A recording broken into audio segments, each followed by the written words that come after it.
Greetings, this is Tom Knapp. I am working on the rubric with extraction and harvesting of honey.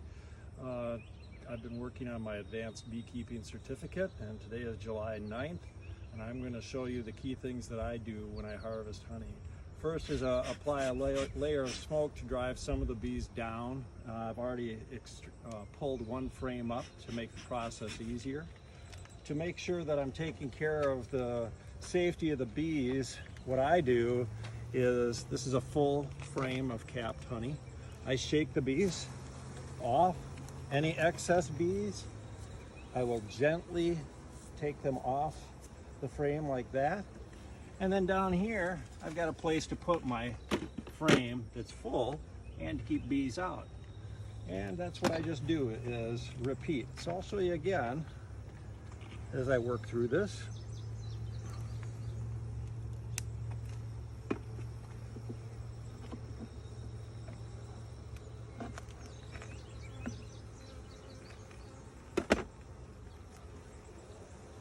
Full frame of honey.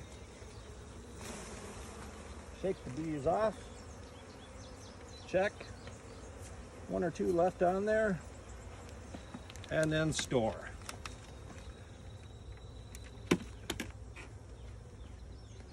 Now I'm going to continue doing that until I have a total amount full to take care of my extractor unit. When I take honey out, one of the things I always like to do is provide them feed right back. I'm going to show you the system that I use.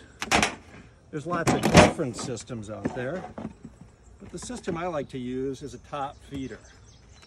So what I do, I put the feeder on with the shim like that.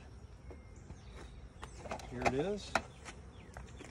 I've made some homemade shims that go in between. Then what I do is supply them with a 1-to-1 sugar ratio, filling that up. And when it's completely full, I'm still going to harvest more honey, so I'm not doing that.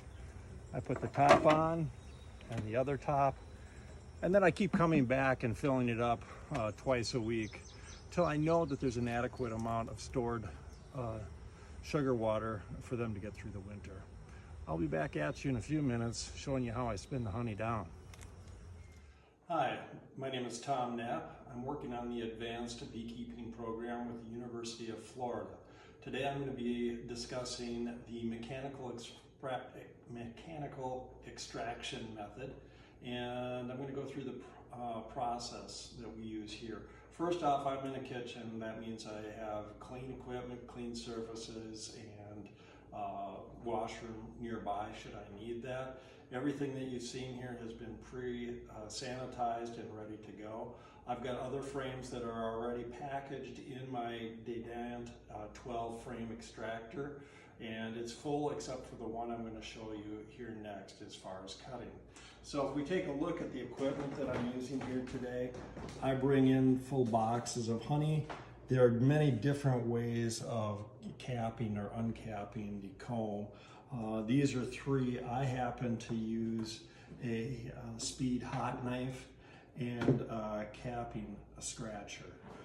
This is a capping strainer that I made.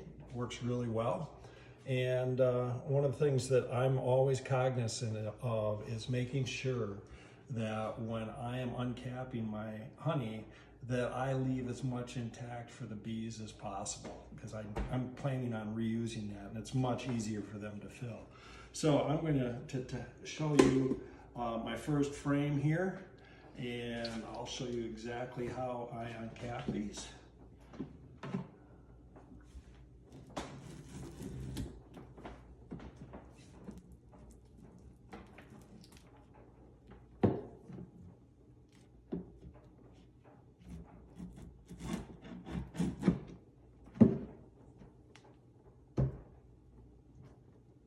Safety reasons, it's actually better to cut down and away from your hand every time. And then for the balance that's below the edge of the frame guides, I just lightly scrape the tops open such that I get all that goodness out.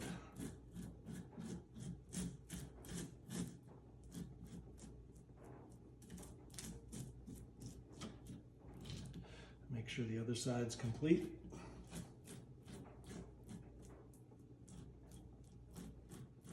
And we're ready to go. I've got all the other frames in there ready, and it is balanced and ready to go.